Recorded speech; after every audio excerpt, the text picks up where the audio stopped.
কুরবানি কুরবানি কুরবানি কুরবানি ইব্রাহিম নবীর কুরবানি আমরা সবাই জানি, কিন্তু প্রথম হাবিল কাবিল দিয়েছে কুরবানি গো।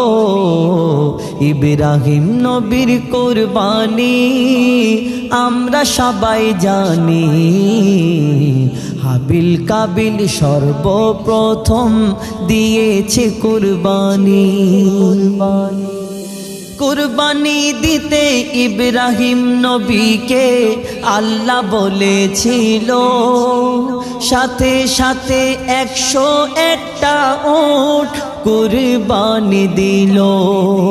পশু জবাই করতে হবে আল্লাহ কি বলেছিল, তবে কেন ইব্রাহিম নবী পশু কুরবানি দিল গো। আদম থেকে শুরু হলো, আদম থেকে শুরু হলো পশু কুরবানি। হাবিল কাবিল সর্বপ্রথম দিয়েছে কুরবানি গো।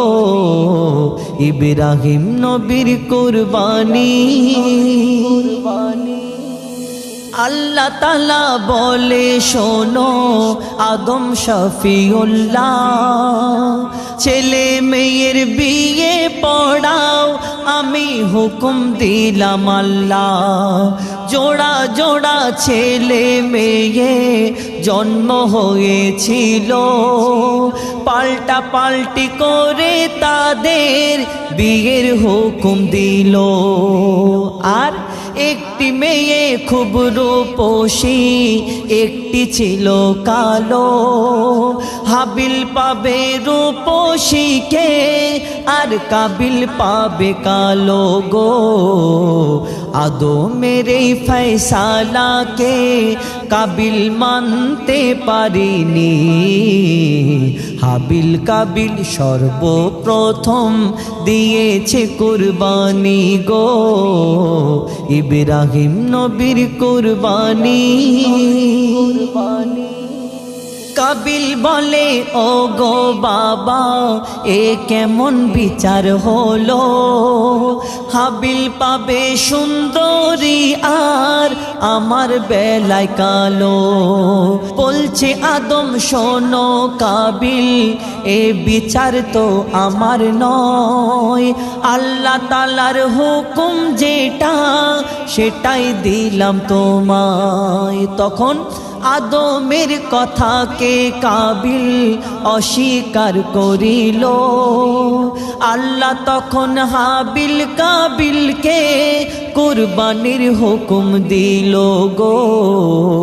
খোদার কাছে কবুল হলো হাবিলের কুরবানি। হাবিল কাবিল সর্বপ্রথম দিয়েছে কুরবানি গো। ইব্রাহিম নবীর কুরবানি।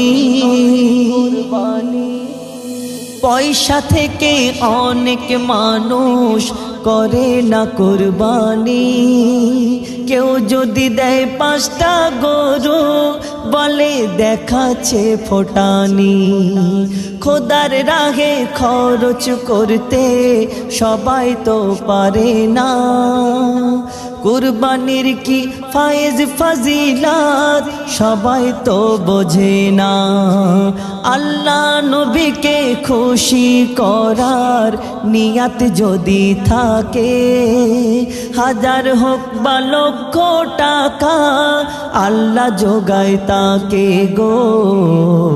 মইদুল ইসলামের নিয়াত আল্লাহ জানো শুধু তুমি, হুজাইফার নিয়াত আল্লাহ জানো শুধু তুমি। হাবিল কাবিল সর্বপ্রথম করেছে কুরবানি গো। ইব্রাহিম নবীর কুরবানি আমরা সবাই জানি, কিন্তু প্রথম হাবিল কাবিল করেছে কুরবানি গো, ইব্রাহিম নবীর কুরবানি।